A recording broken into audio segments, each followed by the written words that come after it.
The Filial Piety Sutra. Thus I have heard. At one time, the Buddha dwelt at Shravasti, in the Jeta Grove, in the garden of the benefactor of orphans and the solitary, together with a gathering of great bhikshus, 1,250 in all, and with all of the bodhisattvas, 38,000 in all. At that time, the world-honored one led the great assembly on a walk toward the south. Suddenly they came upon a pile of bones beside the road. The world-honored one turned to face them, placed his 5 limbs on the ground, and bowed respectfully. Ananda put his palms together and asked the world-honored one, "The Tathagata is the great teacher of the triple realm, and the compassionate father of beings of the 4 kinds of births. He has the respect and reverence of the entire assembly. What is the reason that he now bows to a pile of dried bones?" The Buddha told Ananda, "Although all of you are my foremost disciples and have been members of the Sangha for a long time, you still have not achieved far-reaching understanding. This pile of bones could have belonged to my ancestors from former lives. They could have been my parents in many past lives. That is the reason I now bow to them." The Buddha continued speaking to Ananda. These bones we are looking at can be divided into 2 groups. One group is composed of the bones of men, which are heavy and white in color. The other group is composed of the bones of women, which are light and black in color. Ananda said to the Buddha, "World-honored one, when men are alive in the world, they adorn their bodies with robes, belts, shoes, hats, and other fine attire, so that they clearly assume a male appearance. When women are alive, they put on cosmetics, perfumes, powders, and elegant fragrances to adorn their bodies, so that they clearly assume a female appearance. Yet, once men and women die, all that is left are their bones. How does one tell them apart? Please teach us how you are able to distinguish them." The Buddha answered Ananda, "If when men are in the world, they enter temples, listen to explanations of sutras and Vinaya texts, make obeisance to the triple jewel, and recite the Buddha's names, then when they die, their bones will be heavy and white in color. Most women in the world have little wisdom and are saturated with emotion. They give birth to and raise children, feeling that this is their duty. Each child relies on its mother's milk for life and nourishment, and that milk is a transformation of the mother's blood. Each child drinks 1,200 gallons of its mother's milk. Because of this drain on the mother's body, whereby the child takes milk for its nourishment, the mother becomes worn and haggard, and so her bones turn black in color and are light in weight." When Ananda heard these words, he felt a pain in his heart as if he had been stabbed, and wept silently. He said to the world-honored one, "How can one repay one's mother's kindness and virtue?" The Buddha told Ananda, "Listen well, and I will explain it for you in detail. The fetus grows in its mother's womb for 10 lunar months. What bitterness she goes through while it dwells there. In the first month of pregnancy, the life of the fetus is as precarious as a dewdrop on grass. How likely that it will not last from morning to evening, but will evaporate by midday. During the 2nd lunar month, the embryo congeals like curds. In the 3rd month, it is like coagulated blood. During the 4th month of pregnancy, the fetus begins to assume a slightly human form. During the 5th month in the womb, the child's 5 limbs, 2 legs, 2 arms, and a head, start to take shape. In the 6th lunar month of pregnancy, the child begins to develop the essences of the 6 sense faculties: the eyes, ears, nose, tongue, body, and mind. During the 7th month, the 360 bones and joints are formed, and the 84,000 hair pores are also complete. In the 8th lunar month of the pregnancy of the intellect and the 9 apertures are formed. By the 9th month, the fetus has learned to assimilate the different nutrients of the food it eats. For example, it can assimilate the essence of peaches, pears, certain plant roots, and the 5 kinds of grains. Inside the mother's body, the solid internal organs used for storing hang downward, while the hollow internal organs used for processing spiral upward. These can be likened to 3 mountains which arise from the face of the earth. We can call these mountains Mount Sumeru, Karma Mountain, and Blood Mountain. These analogous mountains come together and form a single range in a pattern of upward peaks and downward valleys. So, too, the coagulation of the mother's blood from her internal organs forms a single substance, which becomes the child's food. During the 10th month of pregnancy, the body of the fetus is completed and ready to be born. If the child is extremely filial, it will emerge with palms joined together in respect, and the birth will be peaceful and auspicious. The mother will remain uninjured by the birth and will not suffer pain. However, if the child is extremely rebellious in nature, to the extent that it is capable of committing the 5 rebellious acts, then it will injure its mother's womb, rip apart its mother's heart and liver, or get entangled in its mother's bones. The birth will feel like the slices of 1,000 knives, or like 10,000 sharp swords stabbing her heart. Those are the agonies involved in the birth of a defiant and rebellious child. To explain more clearly, there are 10 types of kindness bestowed by the mother on the child. The first is the kindness of providing protection and care while the child is in the womb. The second is the kindness of bearing suffering during the birth. The third is the kindness of forgetting all the pain once the child has been born. The fourth is the kindness of eating the bitter herself and saving the sweet for the child. The fifth is the kindness of moving the child to a dry place and lying in the wet herself. The sixth is the kindness of suckling the child at her breast and nourishing and bringing up the child.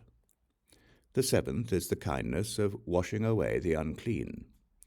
The eighth is the kindness of always thinking of the child when it has travelled far.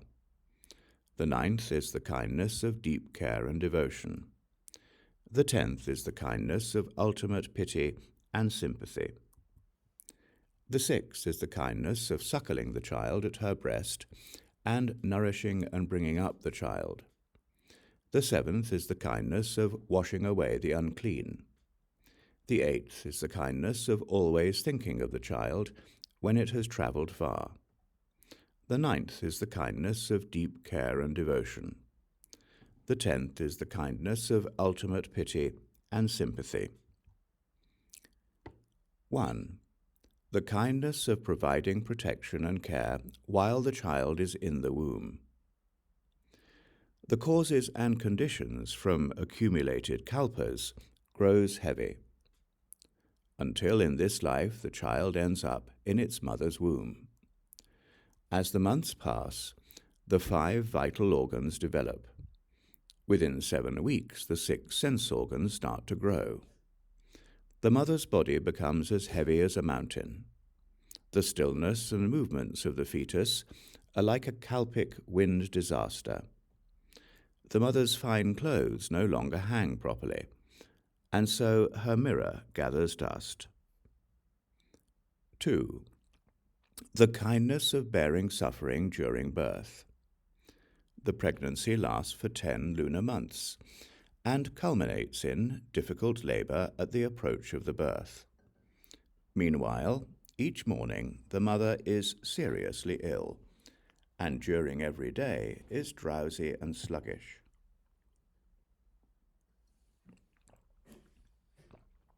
Her fear and agitation are difficult to describe. Grieving and tears fill her breast. She painfully tells her family that she is only afraid that death will overtake her. 3. The kindness of forgetting all the pain once the child has been born.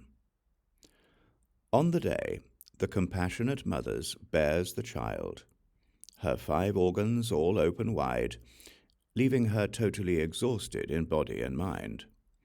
The blood flows as from a slaughtered lamb. Yet, upon hearing that the child is healthy, she is overcome with redoubling joy. But after the joy, the grief returns, and the agony wrenches her very insides. 4. The kindness of eating the bitter herself and saving the sweet for the child. The kindness of both parents is profound and deep. Their care and devotion never cease.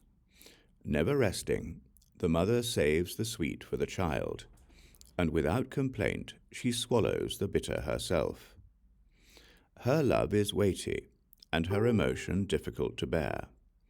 Her kindness is deep, and so is her compassion. Only wanting the child to get its fill, the compassionate mother doesn't speak of her own hunger. 5. The kindness of moving the child to a dry place and lying in the wet herself. The mother is willing to be wet so that the child can be dry. With her 2 breasts she satisfies its hunger and thirst. Covering it with her sleeve, she protects it from the wind and cold. In kindness, her head rarely rests on the pillow, and yet she does this happily. So long as the child is comfortable, the kind mother seeks no solace for herself. 6. The kindness of suckling the child at her breast and nourishing and bringing up the child. The kind mother is like the great earth. The stern father is like the encompassing heaven. One covers from above, the other supports from below. The kindness of parents is such that they know no hatred or anger toward their offspring, and are not displeased, even if the child is born crippled. After the mother carries the child in her womb and gives birth to it, the parents care for and protect it together until the end of their days. 7. Kindness of washing away the unclean. Originally, she had a pretty face and a beautiful body. Her spirit was strong and vibrant. Her eyebrows were like fresh green willows, and her complexion would have put a red rose to shame. But her kindness is so deep, she will forego a beautiful face.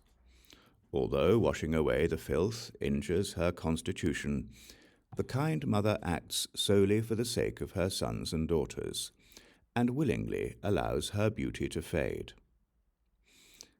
8. The kindness of always thinking of the child when it has travelled far.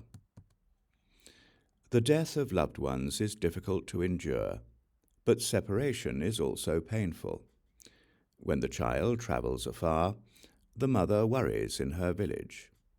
From morning until night, her heart is with her child, and 1,000 tears fall from her eyes.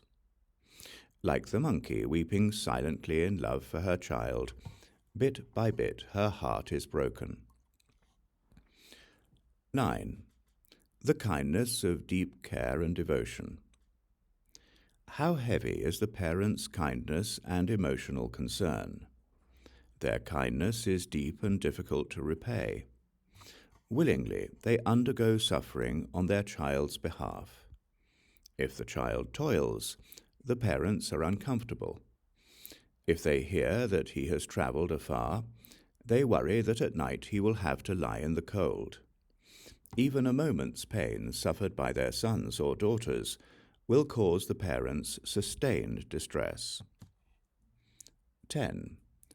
The kindness of ultimate pity and sympathy. The kindness of parents is profound and important. Their tender concern never ceases. From the moment they awake each day, their thoughts are with their children.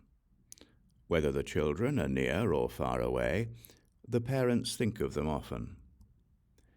Even if a mother lives for 100 years, she will constantly worry about her 80-year-old child. Do you wish to know when such kindness and love ends? It doesn't even begin to dissipate until her life is over. The Buddha told Ananda, "When I contemplate living beings, I see that although they are born as human beings, nonetheless they are stupid and dull in their thoughts and actions. They don't consider their parents' great kindness and virtue. They are disrespectful and turn their backs on kindness and what is right. They lack humaneness and are neither filial nor compliant." For 10 months, while the mother is with child, she feels discomfort each time she rises, as if she were lifting a heavy burden. Like a chronic invalid, she is unable to keep her food and drink down. When the 10 months have passed and the time comes for the birth, she undergoes all kinds of pain and suffering so that the child can be born. She is afraid of her own mortality, like a pig or lamb waiting to be slaughtered. Then the blood flows all over the ground. These are the sufferings she undergoes. Once the child is born, she saves what is sweet for him and swallows what is bitter herself. She carries the child and nourishes it, washing away its filth. There is no toil or difficulty that she does not willingly undertake for the sake of her child. She endures both cold and heat, and never even mentions what she has gone through. She gives the dry place to her child and sleeps in the dump herself. For 3 years she nourishes the baby with milk, which is transformed from the blood of her own body.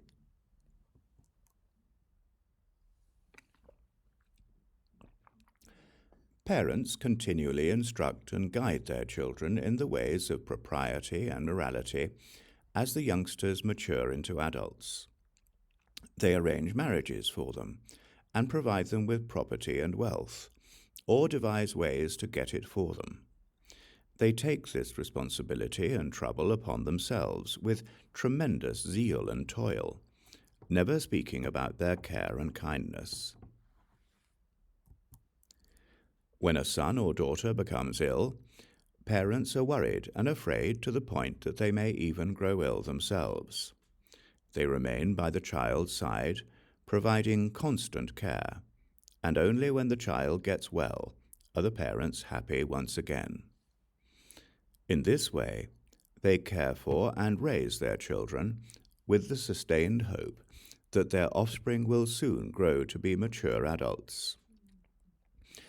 How sad that all too often the children are unfilial in return. In speaking with relatives whom they should honor, the children display no compliance. When they ought to be polite, they have no manners. They glare at those whom they should venerate and insult their uncles and aunts. They scold their siblings and destroy any family feeling that might have existed among them. Children like that have no respect or sense of propriety. Children may be well taught, but if they are unfilial, they will not heed the instructions or obey the rules. Rarely will they rely upon the guidance of their parents. They are contrary and rebellious when interacting with their brothers. They come and go from home without ever reporting to their parents. Their speech and actions are very arrogant, and they act on impulse without consulting others. Such children ignore the admonishments and punishments set down by their parents and pay no regard to their uncle's warnings. Yet, at the same time, they are immature and always need to be looked after and protected by their elders. As such children grow up, they become more and more obstinate and uncontrollable. They are entirely ungrateful and totally contrary. They are defiant and hateful, rejecting both family and friends. They befriend evil people, and under their influence soon adopt the same kinds of bad habits. They come to take what is false to be true. Such children may be enticed by others to leave their families and run away to live in other towns, thus denouncing their parents and rejecting their native town. They may become salesmen or civil servants who languish in comfort and luxury. They may marry in haste, and that new bond provides yet another obstruction which prevents them from returning home for long periods of time. Or, in going to live in other towns, these children may be incautious and find themselves plotted against or accused of doing evil. They may be unfairly locked up in prison, or they may meet with illness and become enmeshed in disasters and hardships, subject to the terrible pain of poverty, starvation, and emaciation.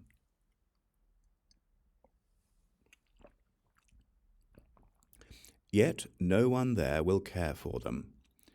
Being scorned and disliked by others, they will be abandoned on the street. In such circumstances, their lives may come to an end. No one bothers to try to save them. Their bodies swell up, rot, decay, and are exposed to the sun and blown away by the wind. The white bones entirely disintegrate and scatter, as these children come to their final rest in the dirt of some other town. These children will never again have a happy reunion with their relatives and kin, nor will they ever know how their aging parents mourn for and worry about them. The parents may grow blind from weeping, or become sick from extreme grief and despair. Constantly dwelling on the memory of their children, they may pass away, but even when they become ghosts, their souls still cling to this attachment and are unable to let it go. Others of these unfilial children may not aspire to learning, but instead become interested in strange and bizarre doctrines. Such children may be villainous, coarse, and stubborn, delighting in practices that are utterly devoid of benefit. They may become involved in fights and thefts, setting themselves at odds with the town by drinking and gambling. As if their own debauchery were not enough, they drag their brothers into it as well, to the further distress of their parents. If such children do live at home, they leave early in the morning and do not return until late at night. Never do they ask about the welfare of their parents, or make sure that they don't suffer from heat or cold. They do not inquire after their parents' well-being in the morning or the evening, nor even on the 1st and 15th of the lunar month. In fact, it never occurs to these unfilial children to ever ask whether their parents have slept comfortably or rested peacefully. Such children are simply not concerned in the least about their parents' well-being. When the parents of such children grow old, and their appearance becomes more and more withered and emaciated, they are made to feel ashamed to be seen in public, and are subjected to abuse and oppression.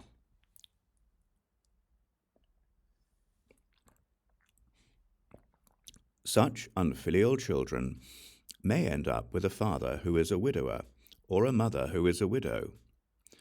The solitary parents are left alone in empty houses, feeling like guests in their own homes. They may endure cold and hunger, but no one takes heed of their plight. They may weep incessantly from morning to night, sighing and lamenting. It's only right that children should provide for aging parents with food and drink of delicious flavors, but irresponsible children are sure to overlook their duties.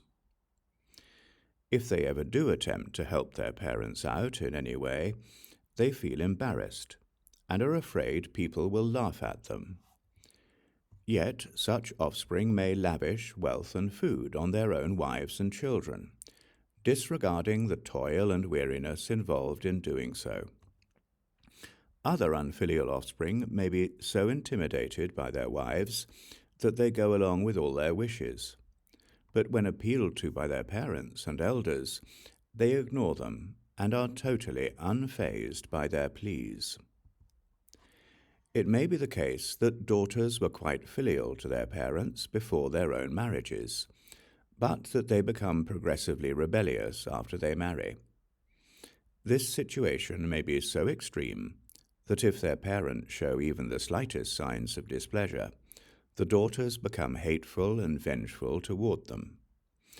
Yet they bear their husbands' scolding and beatings with sweet tempers, even though their spouses are outsiders with other surnames and family ties.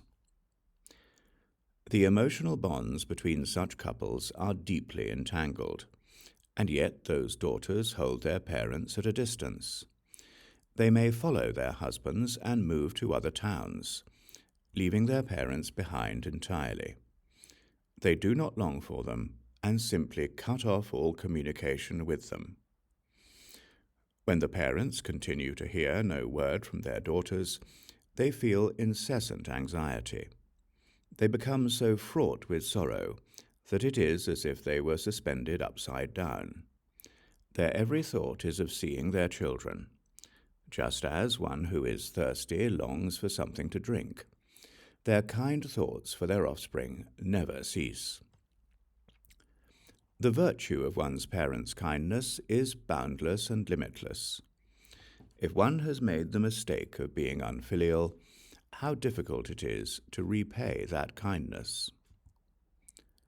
At that time, upon hearing the Buddha speak about the depth of one's parents' kindness, everyone in the great assembly threw themselves on the ground and began beating their breasts and striking themselves until all their hair paws flowed with blood.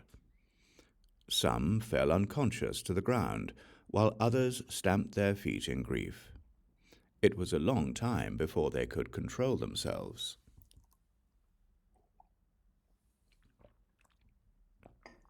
With loud voices they lamented, "Such suffering! What suffering! How painful! How painful!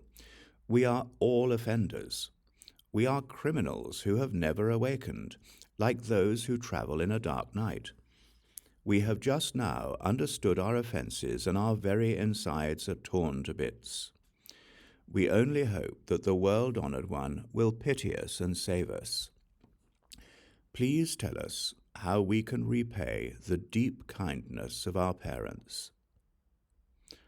At that time, the Tathagata used 8 kinds of profoundly deep and pure sounds to speak to the assembly. All of you should know this. I will now explain for you the various aspects of this matter. If there were a person who carries his father on his left shoulder and his mother on his right shoulder until his bones were ground to powder by their weight as they bore through to the marrow, and if that person were to circumambulate Mount Sumeru for 100,000 kalpas until the blood that flowed out from his feet covered his ankles, that person would still not have repaid the deep kindness of his parents. If there were a person who, during the period of a kalpa fraught with famine and starvation, sliced the flesh of his own body to feed his parents, and did this as many times as there are dust motes as he passed through hundreds of thousands of kalpas, that person would not have repaid the deep kindness of his parents. If there were a person who, for the sake of his parents, took a sharp knife and cut out his eyes, and made an offering of them to the Tathagatas, and continued to do that for hundreds of thousands of kalpas, that person still would not have repaid the deep kindness of his parents. If there were a person who, for the sake of his father and mother, used a sharp knife to cut out his heart and liver, so that the blood flowed and covered the ground, and if he continued in this way to do this for hundreds of thousands of kalpas, never once complaining about the pain, that person still would not have repaid the deep kindness of his parents. If there were a person who, for the sake of his parents, took 100,000 swords and stabbed his body with them all at once, so that they entered one side and came out the other, and if he continued in this way to do this for hundreds of thousands of kalpas, that person still would not have repaid the deep kindness of parents. If there were a person who, for the sake of his parents, beat his bones down to the marrow, and continued in this way to do this for hundreds of thousands of kalpas, that person still would not have repaid the deep kindness of his parents. If there were a person who, for the sake of his parents, swallowed molten iron pellets, and continued in this way to do this for hundreds of thousands of kalpas, that person still would not have repaid the deep kindness of his parents. At that time, upon hearing the Buddha speak about the kindness and virtue of parents, everyone in the great assembly wept silent tears and felt searing pain in their hearts. They reflected deeply, simultaneously brought forth shame, and said to the Buddha, "World-honored one, how can we repay the deep kindness of our parents?" The Buddha replied, "Disciples of the Buddha, if you wish to repay your parents' kindness, write out this sutra on their behalf. Recite this sutra on their behalf. Repent of transgressions and offences on their behalf. For the sake of your parents, make offerings to the triple jewel. For the sake of your parents, hold the precept of pure eating. For the sake of your parents, practice giving and cultivate blessings. If you are able to do these things, you are being a filial child. If you do not do these things, you are a person destined for the hells." The Buddha told Ananda, if a person is not filial, when his life ends and his body decays, he will fall into the spaceless Avicii hell. This great hell is 80,000 yojanas in circumference and is surrounded on all four sides by iron walls. Above it is covered over by nets, and the ground is also made of iron. A mass of fire burns fiercely, while thunder roars and bright bolts of lightning set things afire. Molten brass and iron fluids are poured over the offenders' bodies. Brass dogs and iron snakes constantly spew out fire and smoke, which burns the offenders and broils their flesh and fat to a pulp. Oh, such suffering, difficult to take, difficult to bear. There are poles, hooks, spears, and lances, iron halberds and iron chains, iron hammers and iron awls. Wheels of iron knives rain down from the air. The offender is chopped, hacked, or stabbed, and undergoes these cruel punishments for kalpas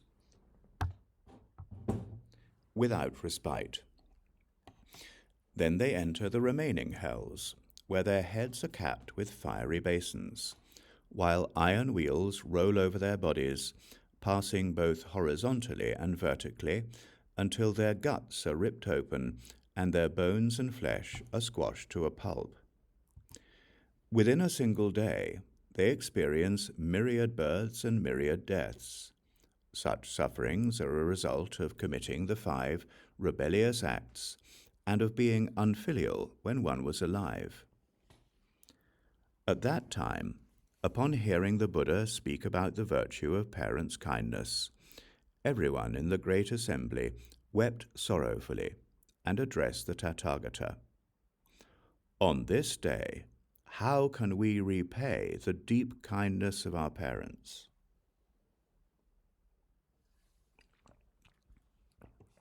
The Buddha said, "Disciples of the Buddha, if you wish to repay their kindness, then for the sake of your parents, print this sutra.